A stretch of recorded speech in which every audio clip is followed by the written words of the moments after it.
کیا وجہ ہے کہ ہم عید میلاد النبی نہیں مناتے لیکن یوم پاکستان مناتے ہیں، آزادی پاکستان کا دن مناتے ہیں؟ تو میں اس کی وضاحت کرنا چاہتا ہوں کہ اس میں کوئی شک و شبہ نہیں ہے کہ اس کائنات کی تاریخ میں سب سے بڑا عظیم دن وہ تھا جس میں اللہ تبارک و تعالی نے اس کائنات کی ہدایت کے لیے جناب محمد رسول اللہ صلی اللہ علیہ وسلم کو مبعوث فرمایا۔ اس سے زیادہ عظیم دن انسانی تاریخ میں کوئی اور نہیں جس میں آپ تشریف لائے، لیکن آپ ہی کی تعلیمات اور آپ ہی کی سنت اور آپ کے جانثار صحابہ کرام کی سنت یہ ہے کہ انہوں نے کبھی نبی کریم سرور عالم صلی اللہ علیہ وسلم کا دن نہیں منایا، اور اس لیے نہیں منایا کہ اللہ تبارک و تعالی نے رسول کریم صلی اللہ علیہ وسلم کو اس لیے مبعوث فرمایا تھا تاکہ آپ کی ہدایت کی روشنی سے یہ کائنات منور ہو اور لوگ آپ کی تعلیمات کی اتباع اور پیروی کریں۔ آپ کی ذات والا صفات وہ ہر قسم کی رسمی کارروائیوں سے کہیں بالا تر ہے، اور حضرات صحابہ کرام جو آپ کی زندگی کے ایک سانس کے بدلے اپنی ساری زندگیاں نچھاور کر سکتے تھے، انہوں نے کبھی یہ دن نہیں منایا۔ جب انہوں نے جو کوئی چیز نہ منائی ہو اور انہوں نے اس سے اعتراض کیا ہو اور اس کے بجائے ساری زندگی اتباع سنت کی کوشش کی ہو، اس کو اگر ہم منانا شروع کریں تو دین کے اندر ایک اضافہ ہوگا، دین کے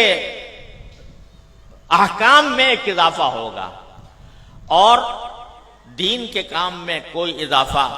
وہ بدعت کہلاتا ہے۔ من احدث فی امرنا ھذا فہو رد، تو وہ بدعت بن جاتا ہے کیونکہ وہ ایک مذہبی معاملہ ہے۔ عید میلاد النبی مذہبی تقریب کے طور پر منائی جاتی ہے، مذہبی عید کے طور پر، عید کا نام اس کا رکھا گیا ہے، اور وہ مذہبی تقریب ہے، اور مذہبی تقریب اگر کوئی شخص مذہب کا حصہ سمجھ کر وہ بنائے گا تو دین میں ایک اضافہ ہوگا جس کا نام بدعت ہے۔ اس لیے ہمارے اکابر علماء کرام نے اس بنانے کا اہتمام نہیں کیا۔ جہاں تک یہ 14 اگست کا تعلق ہے، 14 اگست کے یوم آزادی کا تعلق ہے، یہ کوئی مذہبی تقریب نہیں ہے، یہ کوئی دینی اجتماع نہیں ہے، یہ دینی تقریب نہیں ہے، بلکہ یہ ملکی تقریب ہے، اور ملک کی آزادی کے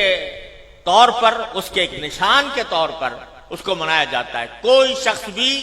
جو اس کو منانے والا ہے وہ اس کو دین کا حصہ سمجھ کر نہیں مناتا، اس کو مذہب کا جز سمجھ کر نہیں بناتا، بلکہ ایک ملکی تقریب ہے، ایک ملک کا اللہ تبارک و تعالیٰ نے ایک ملک ہمیں عطا فرمایا، اور ایسا ملک عطا فرمایا جس کی تفصیل مولانا عزیز الرحمان صاحب نے بیان کی ہے، تو وہ ہم ایک ملک کی تقریب کے طور پر بناتے ہیں۔ بدعت اس وقت بنتی ہے کوئی چیز جو شریعت میں نہ ہو اور شریعت کا حصہ اس کو بنا دیا جائے، لیکن یہ کوئی شریعت کا حصہ نہیں، یہ کوئی دین کا کوئی دینی تقریب نہیں، دینی عید نہیں، دینی مذہب نہیں، دین کا کوئی مذہبی حصہ نہیں، لہذا یہ ایک ملکی تقریب ہے۔ اور یہ ایسا ہے جیسے کہ اگر کوئی شخص اپنے گھر کے اندر کسی اپنے گھر کی تعمیر ہوئی اور اس تعمیر کے اوپر کوئی اجتماع کرے، کوئی دعوت کرے، تو یہ کوئی مذہب کی تقریب نہیں ہے، کوئی دین کی تقریب نہیں ہے۔ اسی طریقے سے ہم یوم آزادی پاکستان کا اس لیے مناتے ہیں کہ اللہ تبارک و تعالیٰ نے اپنے فضل و کرم سے یہ نعمت ہمیں عطا فرمائی تھی، اور ملکی تقریب کے طور پر اس کو منایا جاتا ہے۔